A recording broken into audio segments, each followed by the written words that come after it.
thief shows how to open lock in seconds without making noise.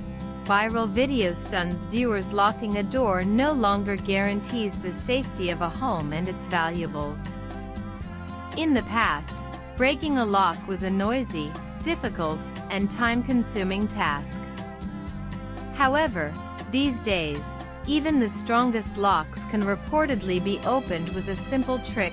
A video recently went viral on social media showing a thief demonstrating this alarming method, leaving viewers both shocked and concerned about home security. In the video, the thief is seen using a syringe filled with petrol or another flammable liquid and a lighter.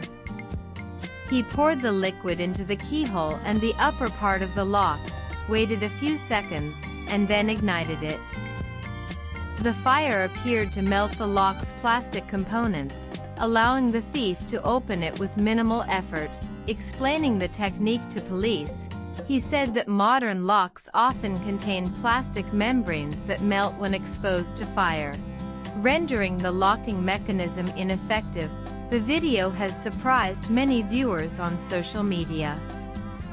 Users expressed concern that locks intended to secure homes could be so easily bypassed. One user commented, who says there is no talent in India. If China is living in 2025, then our thieves are living in 3030. Another added sarcastically, yes, tell everyone so that those who don't know can try this too. Many were stunned at how easily locks could be opened using such a simple method. A post shared by Flirting Lines. Flirting.line swipe left for next video. However, some viewers questioned the authenticity of the video, calling it fake.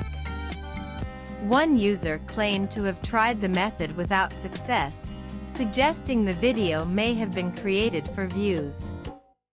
Others pointed out that the trick may only work on certain types of locks, while others remain secure, regardless of its authenticity. The video has sparked a wider debate about home security and the reliability of modern locks. It serves as a reminder that safety measures should be regularly reviewed, and homeowners may need to explore additional precautions to protect their property.